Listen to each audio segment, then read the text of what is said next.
ফুল তুলছে কে? হ্যাঁ, কে ফুল তুলছে? তুমি ফুল তুলছো? হ্যাঁ, কয়টা ফুল তুলছো? দুইটা। গাছের মধ্যে তো দুইটা ফুলই ছিল, নতুন হয়েছে। কোথা থেকে তুলছে? এখান থেকেই। হ্যাঁ, এই যে এখান থেকে, তাই না? দুইটা। কেন তুললি ফুলটা? কে বলছে?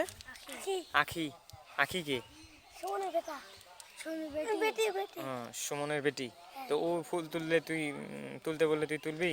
এই ফুল তোলাটা ঠিক হয়েছে না ভুল হয়েছে? ভুল হয়েছে? এদিক দেখো একটু, ভুল হয়েছে না ঠিক হয়েছে? ভুল হয়েছে না? এখন তাহলে শাস্তি কি দিব? কি শাস্তি? হুম,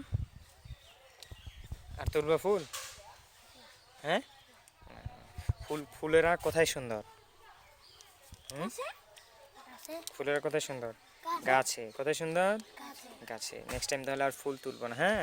ফুল যদি তোলার ইচ্ছা হয় তাহলে আমাকে বলবা যে কাকু একটা ফুল তুলবো, ঠিক আছে? কথা বুঝে গেছে? ফুল তুললে তো সমস্যা নাই, কিন্তু দেখো দেখি, মানে ফুলের জন্যই তো গাছটাকে এত এত যত্ন করে মানুষ করা হচ্ছে, তাই না? গাছের মধ্যে ফুলগুলা যদি সবাই তুলে নিয়ে যাও তোমরা, তাহলে তো কেমন একটা বিশৃঙ্খলা। কি মনে রাখবা, এই গাছের হোক বা ওই গাছের হোক, যে কোনো গাছেরই হোক, যদি ফুল তোলার ইচ্ছা হয় বলবা, আমাকে আগে খুঁজবা, ঠিক আছে? যে কাকু ফুল তুলতে চাচ্ছি বা ফুল নিব আমি একটা, তাহলে আমি নিজে থেকেই তোমাদেরকে দিব, ঠিক আছে? নেক্সট টাইম তাহলে ওকে ফুল তুলবো না, ঠিক আছে? ওকে, থ্যাংক ইউ।